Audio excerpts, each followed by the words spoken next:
right, welcome to Two Guys One Take, midweek episode for you. We're doing 2 a week now. We just decided. There's so much sports on, we're like, screw it, man. Too much is happening. We have to talk about it. I can't just tweet about it. Mm-hmm.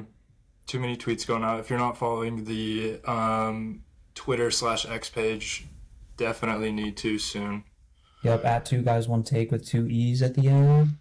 And you're missing a lot. And then subscribe, obviously, to the YouTube. Share it, like, subscribe, share it with your friends. And follow the Instagram as well. Instagram's not up yet, but they think we're fake. They think we're not real people, and I have to tell them that we are. So, Mark, if you're listening, Zuck, we are real. Yes, we can use this. Also, we're on Spotify. It's just really hard to find, so I'll make it easier. Will be less hard to find the more listeners your comment, we get. Kale. I answered to it too. I replied. So there we go. Okay, I know we said we weren't going to talk Masters ever again after the last time, but we have to talk a little bit about Rory almost collapsing in epic fashion on Sunday. All he had to do was just get it on the green on 18, and then he could two-putt to win the Masters, and he hits it straight into the bunker. Hits it out of the bunker, good shot, but as soon as it landed on the green after the bunker shot, I knew it was just far enough of a putt that he was going to miss. I'm not going to lie. After he missed that and I knew it was going to a playoff, I definitely took Justin Rose money line. Live Justin Rose. Dude. Plus 120, how could I not take it? It looked like he was, done at that point, because so many times that game or that match, the last round, it was like he was his own worst enemy the whole Masters, but especially that last round. He would double bogey to start, come back with an eagle later.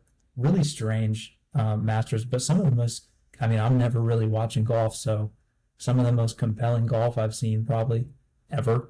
I don't know if I've ever watched that much golf, and I'm actually really happy I did, because they do a really good job covering that, and I was really surprised, honestly. So yeah, I think the only time I've watched that much was when Tiger won the Masters in 19 or 20, whatever that was, and the only reason I watched that much is because I was in college and it was just on. Yep. That's it. Can't relate. I'm sorry. Just had to check it out, but yeah, Rory almost blows it, but does come back and win. Feels good to see him win. I like the videos that are coming from the crying video. I like the content from that is making. Have you seen the one? It's like she finally replied. He's like on his knees on the green. I love that shit, dude. But it was good to see him. Yeah, that was like true emotion. Again, that wasn't no Jason Tatum shit where he's like faking it. Like you could tell he's like that was painting him as a whole entirety, and it was like, is he gonna stick to the narrative that like he can't win the Masters? But he did it. That's why people like Rory. I've learned is his authenticity. He's super authentic every time he's interviewed or he talks, and he talks about how hard it's been to not win the Masters and be so close and almost finish the Grand Slam so many times. So yeah, much more authentic than Jason Tatum. Dude, how about DeChambeau though? I thought he was gonna cry. He said he didn't talk to me the whole time. He didn't talk to me. I don't know. You have to ask him. He didn't talk to me. Not one time. What am I supposed to say? They said, did you try and talk to him? He said, yeah, he wouldn't say anything back. That's called being locked in, Bryce. Come on, dude. And then got to fill the narrative if Scotty Scheffler, does he only win Masters? Can he win anything else? I'm excited to see the rest of the tour and check in on our guy Scotty. Not that I'm going to be talking about it a lot here. I was going to say, we need to stop. Yeah, I'm not a golf guy, but Scotty's interesting. Scotty is an interesting man. You could tell he was like, I don't want to give you this fucking jacket, dude.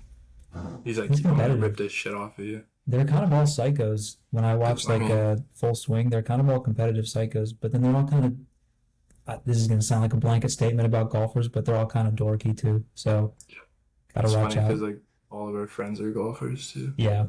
I think we're the only two that don't golf actually. Not regularly. Some like when I see them and they're like, we're going golfing, I'm like, I will tag along, but I'm not not a good golfer by any means. Definitely not.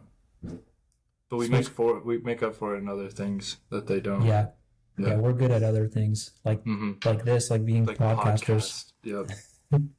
Ambitious.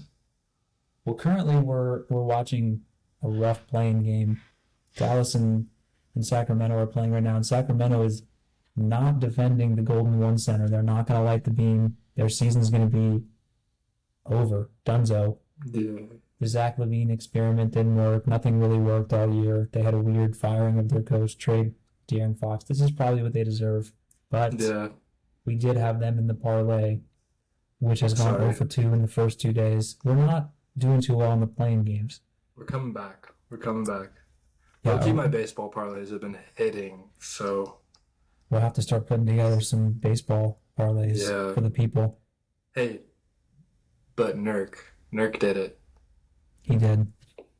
Double. Easiest take I've ever had. Ever. Vooch double is the one hit. My bad. I say Nurk. My bad. I had PTSD as a Suns fan when you said Nurk. I almost. My bad. It's okay. I almost fell out of my chair. I said, "Wait, does he play for the Bulls?" No. Vooch double. My bad. Vooch double hit. That was automatic though. Bulls did not hit. What is your take on the play-in? We've had the play-in for like a few years. It's been a while now. Like 5. The play-in. Yeah, it's like 5 years now. Do you like the play-in in these games? I mean, we've had one compelling game basically, and it's been last night, Memphis and Golden State. I would say I like the play-in just because like I would have been kind of pissed off if Golden State didn't make the playoffs, especially because like I think and you also think that they're gonna make a run. So it's like if the Clippers snuck in and took that spot over them, it was kind of like would have been shitty. Like I would have had a different take on the Clippers, I guess. But I mean, that last game of the season was a hell of a game, and then like we get good basketball. I mean, it sucks for them that they have to play this game, and then what do they play Friday and then roll it around again on Sunday? Yeah, basically, yeah. Like if you get into the play-in, like, we've only ever seen one team really like escape the play-in and then go on a run, and that was the Heat with Jimmy Butler when they went to the finals against Denver. Playoff Jimmy. Who's back? Yes, and playoff Quentin Post. Don't forget about Quentin Post. Just nailing threes. I agree. I mean, it's extra basketball. You get some fun games like the Memphis Golden State game last night was actually awesome. It was horribly officiated on both sides. Some of the worst officiating I've seen all year, but still very good. If Ja doesn't roll his ankle, I think Memphis wins that game, maybe. How about Reggie Miller? He didn't twist his ankle. He rolled it. He'll be fine. When Reggie's on the call, I mute my TV immediately. He's by far. I hope one day this podcast gets big and Reggie sees this. Reggie Miller is the worst announcer, play-by-play guy that the NBA has. Okay. He is awful. I want to come out and just say Tony Romo's the worst NFL announcer, and I'll take that to my grave. I'm not a Romo guy either. I'm an Aikman guy, but was it Ian Eagle? Ian Eagle, yeah. He does all the Steelers games. He's a pro. The Eagle family is good because I was gonna say he's got a kid. Noah Eagle calls stuff too, and he's good. Good name too. Reggie Miller. I wanted to ask you something. Yeah. So Curry makes a run in this playoff. Do you put him in the GOAT debate? Because personally, I already think Curry should be in the GOAT debate. That would be his 5th ring, right? Yeah. And 3 of those would be without KD. So it would be like the original Warrior squad, and then this kind of Clay either. Yeah, and then this kind of makeshift one now. I mean, he's got Jimmy, but this is different though, and Jimmy's older, and I know he saves himself for these like playoff moments, but which he should, dude. I mean, if you know you're gonna make the playoffs every year, like why not keep a little bit in the tank? Especially if you have to play a fucking playing game now. Oh yeah, no, I mean, I'm a big Jimmy fan, so that's a good question. I do think he could. I do think if he wins another one, he could go in the GOAT debate. He's already in my like top 10 players of all time. I mean, he's the best shooter. He's the best shooter of all time. He is one of the best winners of all time. I mean, there's never a team that he's.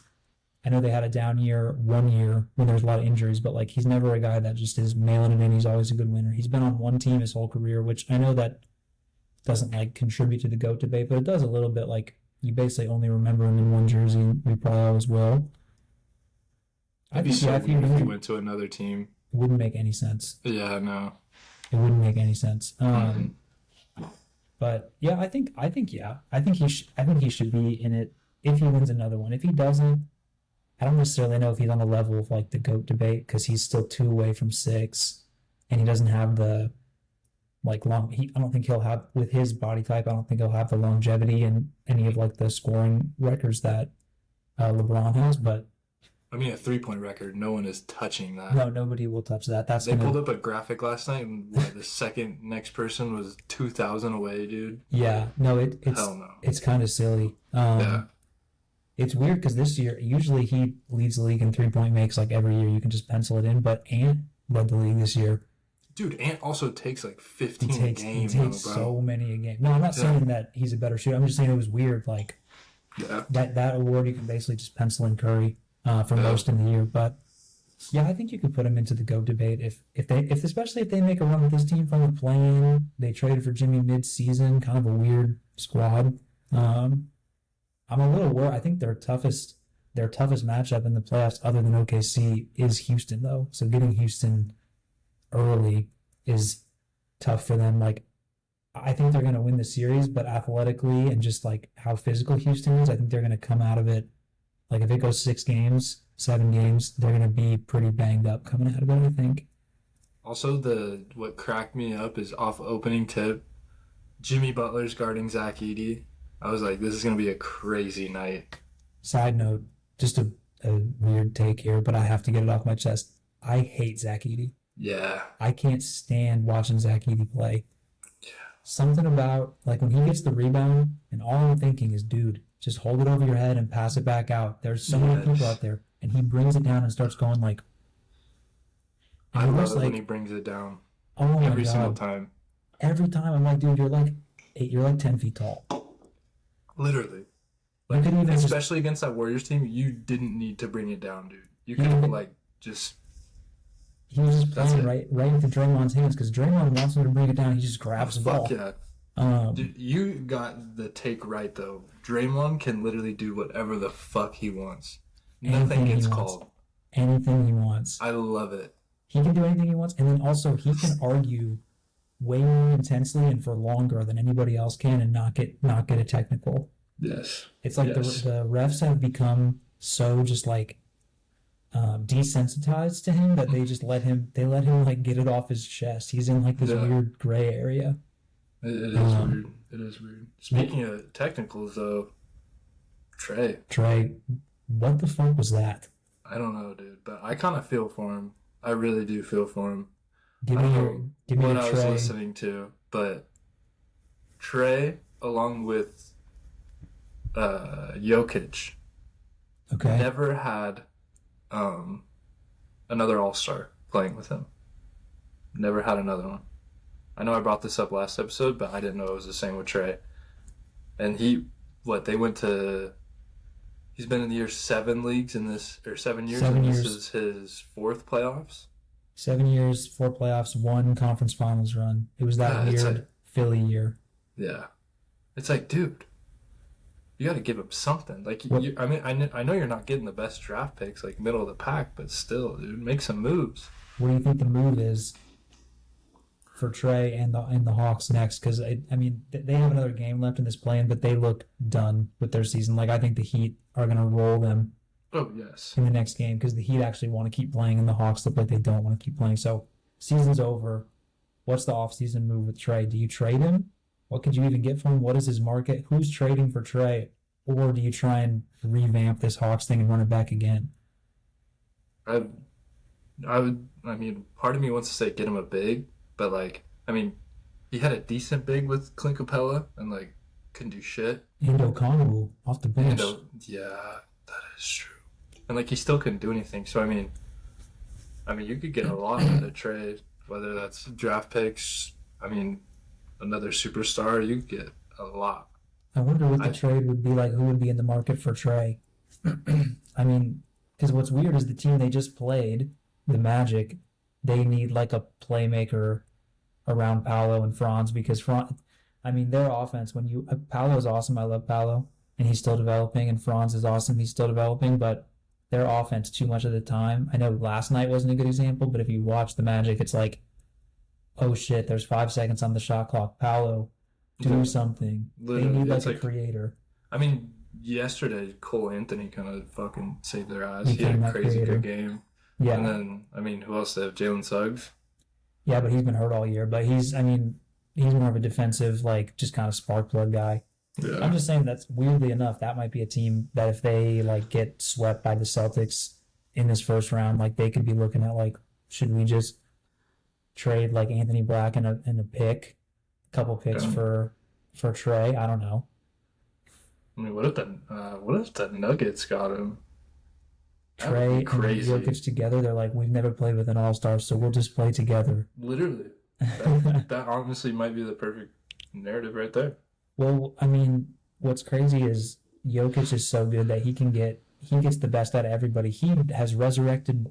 I mean, I know Russ has had a bad couple weeks, but like in terms of Russ was dead coming to Denver, and then 100%. He's like playable in some situations now, and it's only because of Jokic. It's crazy. I think Russ kind of like same situation with Harden. Like they both know they're on the way out, so they're like trying to fit their role perfectly. Obviously, Harden's doing it a lot better than Russ, but also Jokic. I mean, averaging a triple double, dude. That's fucking crazy. No, this is the first time, but yeah, this is the first time. It's Oscar Robertson, Russ, and him. Russ being on those lists, I'm sorry. I know the OKC people are like, they don't like to hear this, but like, that's stupid. Those years were not. That was not real. I mean, I know it was real and it happened. Like, I watched it, but like, let's just say he was enjoying. He would love to be the guy that's the only all-star on the team. Yeah, that's what I'm saying. He enjoyed the only all-star on the team in OKC and being the guy that stayed and just racking up stats. I mean, that season compared with this Joker season where Joker has like nobody around him and he's getting everything out of everybody. Like, when he leaves the floor, everything plummets for Denver. They become like a lottery team. They become like a bottom 5 team, and then he comes back in, and now they're a playoff team. It's crazy. Well, dude, it's like everyone on that team's trying to play hero when Jokic isn't in. Like, they freak out. Michael Porter Jr. is taking every single shot. Every time he gets the ball, it's like pull up. I don't even care how close the defender is. Jamal Murray, I mean, he's either pulling up or taking the most contested shot in the lane. Yeah. Like, and then who was the Braun too? Christian Braun. I like Christian Braun, but he still tries to play hero ball too. But I mean, Christian Braun and PJ are both first team all. I'm never passing this ball. It's going up. I love it when Christian Braun just catches a body though. He is an athlete. He gets into guys for sure, and he's physical. Gives me like Bulls Alex Caruso vibes. Yeah, he has that same like energy to him. But like I was saying with Trae, I think the Magic could be a team that might be in on him if they wanted to move off. And then, I mean, Denver, that'd be interesting. I don't know how that would work with, like, if they'd have to move, obviously, MPJ. But just thinking of, like, teams where else he could fit, Trae has such a, like, when you get him, like, it kind of has to be about his style. It's almost like when you get out of Luka's better than him, but like similar style where it's going to run through them a lot. So you kind of have to buy into what they're doing. I don't know who else in the league would be looking to do that, but I do think Atlanta, this might be the offseason where they finally entertain it a little bit. Yeah. No, I agree. And, I mean, shit, give him Jamal Murray, Michael Porter Jr. straight up. Yeah. Right there for Trae Young. See what happens. Could be fun. That'd be a lot for Trae. That'd be a lot for Trae. I would do it. I don't know. Get Jokic something, man. I think I like Jamal a little more than you.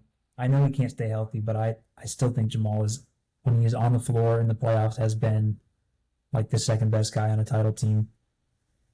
I think I always just resort back to the bubble, and I'm like, why aren't you doing the stuff you did in the bubble? And Yeah, like throwing his mouthpiece at people. That was like good. dropping. Well, who it was him and who was it? Was it Malcolm Brogdon? Brogdon. They were going off like 50 a night. The bubble was weird. But that was a throwback. That was crazy. That's the second time we've talked about the bubble already. It's a weird memory. Real quick on the Heat, just something that I thought was interesting over the last 15 games or over the last 20 games of the season, they have the fifth best net rating out of any team in the league. They've like kind of gotten hot. Bam has kind of figured it out. They're not going to beat Cleveland. Like if they get this 8 seed, they're not going to beat them. But I just think it's going to be a way tougher series than Cleveland wants in the first round. Oh, yeah. Like they might drop a game or two in Miami. 100%. Maybe. And dude, I mean Tyler Hero. I mean that's his team. What did he drop tonight? Like 38. Yeah. What? 38 tonight. Yeah. Yeah. No, I've liked that he seems more comfortable now that Jimmy's like gone. It's been a little while since he's been. It seems like him and Bam are like, this is our team, and mostly, I mean, Hero's kind of been the one taking over because he's more ball dominant as a guard. But yeah, and I mean, still having Duncan helps a lot. Duncan. Alec Burks is a great perimeter defender. Like they just resurrect guys. Literally, which I mean, Wiggins. They've resurrected Wiggins a little bit. It was so funny. I had this thought because for some reason I was like, where the hell is Andrew Wiggins? Like watching the Warriors, right I'm there. Like, oh my god, he's on the fucking Heat. Right there in front of you in Miami. Yeah. Crazy. No, I know. Super weird seeing him there. Yeah, quick, I want to touch on I think the best series in the first round, or most entertaining from entertainment value series, is going to be obviously T-Wolves and Lakers. What are your early T-Wolves Lakers thoughts? I think if Luka doesn't drop 45 a night, then the Lakers are getting blown out. Strictly based on size. Yeah. I think I keep seeing that they're going to play Rudy off the floor, but I'm like wondering if that's even worse. Like if the Lakers effectively play Rudy off the floor by going small and putting him in switches and stuff, that basically just means Naz Reid's going to play more. And I don't want to see Naz Reid play more if I'm the Lakers. No. Naz Reid is fucking Especially awesome. The year he's having, dude. Naz Reid is fucking awesome. He's so good. He's a dog. Every time he puts a shot up, I think it's going in. And yes. I'm surprised when it misses. He's not a liability defensively. He's still pretty big. And I kind of like the way that the offense flows when he's out there. So, like, if you play Rudy off the floor, you're basically just giving more minutes to Naz. And then Terrence Shannon off the bench, too, is like a spark plug. He played really well against the Lakers a couple times this year. The one thing that I think is different, just comparing, like, obviously the two teams in the playoffs that are, everyone knows they're playing small, the Warriors and the Lakers. Like, the big thing with the Warriors is they run the floor. Like, they know they can play small and they can, like, get buckets in transition. But the Lakers, obviously, they're going to have Luka playing fucking how many minutes, and he's always going to walk the ball up the floor. So it's like, exactly. And, like, you don't want Rudy getting set up to play defense. No, yeah. Why would you ever want that? You want to get him you want to get him either not set up, and then they're going to want to get him in switches. But I guess it's one of those things where it's like, I'm trying to think if I'm JJ Redick, you obviously want to take advantage. If you're cooking Rudy on the perimeter and switches, you want to keep doing that. But then it's like, are you kind of helping the Wolves out in the long term by figuring out that Naz on the floor is better on both sides for this particular series? I just think it's going to be interesting. I also think, I know that like the Luka trade and everything, like that he's fit in a lot better more quickly than they thought he would because it's LeBron and Luka. It's kind of two ball dominant guys. How are they going to figure it out?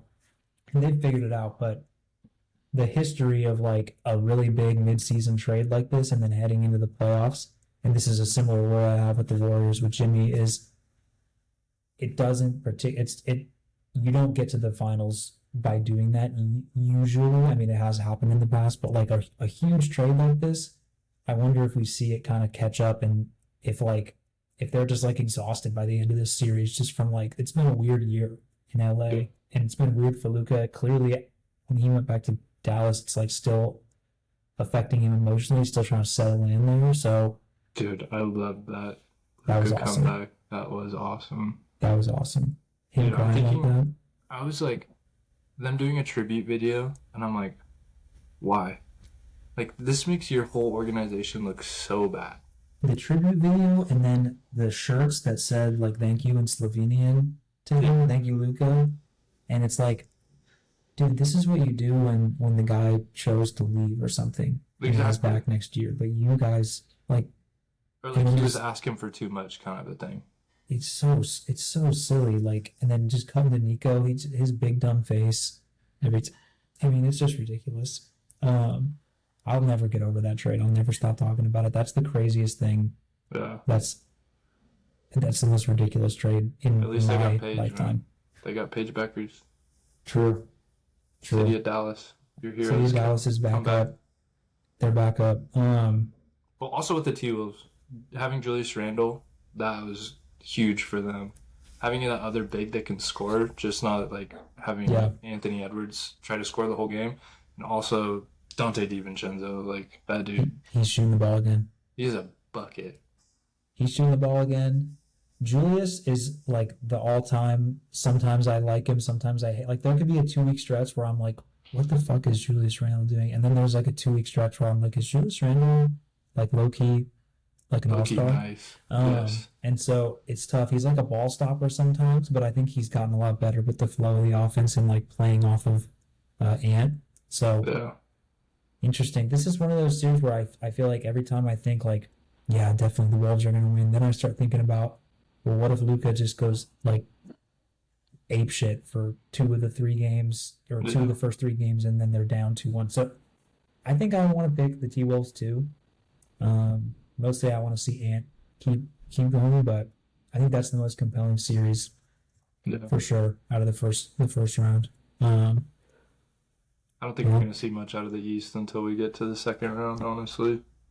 Nothing too exciting. We're basically just on a collision course to Cavs Celtics unless something weird happens. I pray for the Celtics' demise, honestly. I would love to see I'd love to see the Cavs make it. I love watching Donovan Mitchell. I love Darius Garland. I'm a huge Evan Mobley. I mean, if I could own stock in Evan Mobley, I'd be rich. I would have bought so much. I think Jared Allen's a weird guy, but I like him. Jared Allen is an interesting fellow off the court, but he's good on the court. DeAndre Hunter. Yes. Kenny Atkinson's a good coach. They run a really awesome motion offense. Ty Jerome. Coach of the year? Yep. Ty Jerome, former Sun. Terrible with the Suns. Terrible with the Warriors. Awesome with the Cavs. Suns. Virginia national champion as well. Ty Jerome. Shout out to him. Shout out Ty Jerome. You want to hear the dumbest thing, and then we'll move on to baseball? Ty Jerome has been awesome all year. He's not eligible for 6th Man of the Year because you have to play 20 minutes a game, and he plays 19.56. You have to average that over what? You have to have how many games? Is like 72 games? You have to have played more than 20 minutes in 60 or more games. 60? Or maybe 65, something like that, to be eligible for 6th Man of the Year. So he can't win any awards. 6th Man, most improved, nothing. That is terrible. Evan Mobley for most improved, easy. Mobes is the man. I love Mobes. Mobes is the man. All right, baseball. You got some Pirates stakes? Yes. Pirates pissing me off. I looked on Ticketmaster just randomly to see how much the tickets were today. They were a whole whopping $4.50. 50 cents. Yeah, I don't know why they did throw in the 50 cents. It was weird, but that's behind home plate, $4.50. Behind home plate, like first, wow. Yeah, like it was. I think they said there was like 5,000 people there today. Yeah, which is low. Pretty awesome. But I don't blame them. They came off a good win. They're all wearing their fightins and stuff. Kutch is bringing the team up. Everyone's wearing fightins just like him, and I love it. And then we bench him for some reason. Against the first game against the Nationals, and we lose. And then today, put him back in the lineup, and we absolutely fucking curb stomped them again. O'Neal Cruz hit a grand slam, right? Yeah, finally. 2. Yeah. I want to see him get going. Yeah, seriously. And it seems like every time our decent pitchers are throwing, like if Mitch Keller's pitching or if Paul Skeens is pitching, the bats don't show up. But if fucking, I don't even know, off the street is pitching, then like we decide to hit. Brad Roberts still hasn't picked it up, which is kind of pissing me off. I keep throwing a home run bet on him like every day just to like maybe give him a little juice. He looks cooked. He does kind of look cooked. I'm not gonna lie. It's weird. It is weird, but I'm still gonna be the biggest O'Neal Cruz fan. I think he's better than Ellie when he's hot, in my opinion. He sucks at fucking shortstop though, but that's why he's in the outfield. He's fast as hell. I want to see them both get hot. I want to see like a battle, like an NL Central battle between Ellie and him. Tommy Pham still pisses me off. But good news, David Bednar. He is absolutely shoving in AAA right now. Let's go. Get Benny back to the show. Dude, he's pitched like 9 innings, no earn, and like I think it was like 12 Ks or something like that. Get Benny back to the show. We need it. And then Bubba. He's gonna make a start here soon. I hope. We need him. And then our new shortstop, forgot his name. Shout out him. He didn't have a very good first game, but he got his first hit. And then he got thrown out stealing second. He's the first Vietnamese professional player. Sorry, I don't remember his name, but shout out him. Shout out Vietnam. Baseball hotbed now. They need to spend money. I know I just sound like everybody else, but you have Paul Skeens, you got Keller, you got Bubba coming up. Like you have the staff. Mm-hmm. Go get a couple difference-making bats. There's going to be some available at the deadline if they're competitive. And are they going to spend any money? Probably not, but they need to. Dude, and it pisses me off just because if we don't do anything, Skeens is leaving. Like, as soon as he's able to. Why would you not? It's either he's going to blow out his elbow or he's leaving. Like, there's only 2 options if you don't get him anything. And as a small market team, like if you watch a good small market team like the Rays, they maximize the shit out of any good starter or any good position player they get, and they know they can't afford them later, but those 5-6 years that they have them on their rookie deal or whatever, they maximize the shit out of them, maximize the team. They did it with Blake Snell, who's not even as good of a pitcher as Paul Skeens, and they make runs in the playoffs. It's like, dude, and they don't even spend that much money. They just know where to spend it, and so. Yeah. I mean, I respect them giving their flowers to Kutch, but like Tommy Pham needs to leave.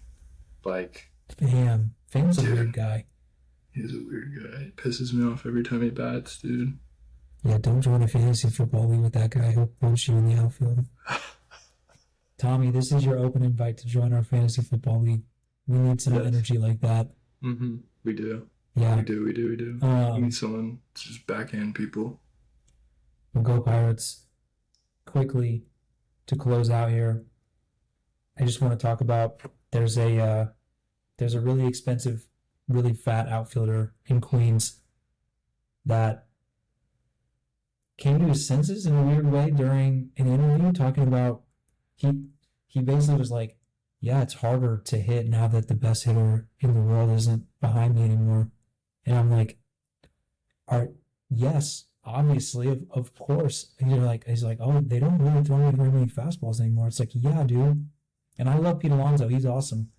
But he's not Aaron Judge. And so it's like, of course, dude. Of course that was what was going to happen. I thought that was the most hilarious thing that Soto could have said. He puts his foot in his mouth a lot. He didn't do it a lot with the Yankees because he was in a contract year. I think his agent, Boris, was probably in his ear like, don't say fucking anything all year. Because he didn't. He was pretty boring with us. Probably didn't even let him have a microphone anywhere near him. Dude, every time, because New York media is crazy. They would be around him after games. He was the most boring guy ever all year. He didn't say shit all year. Now he's opening his mouth, and I'm like, thank God he didn't say anything all year. He's a bozo. Literally. It also doesn't help that the Mets fans, like, once they start getting a little bit good, they just become unhinged. And then like, Yankees fans are always unhinged, but... Always. Yeah, when it's both of them just colliding. especially with like him coming from the Yankees to the Mets. Yeah. I mean, also it doesn't help that his short porch has gone in right too. Yep. Like no more wall scrapers. Exactly. No, it's true. I mean, I own that as a Yankees fan. Like that, the little league fence we have out there will help you if you're a left-hander. It's helped Jazz already. Jazz has like 6 or 7 home runs already. Yeah. And a lot of it's because of that.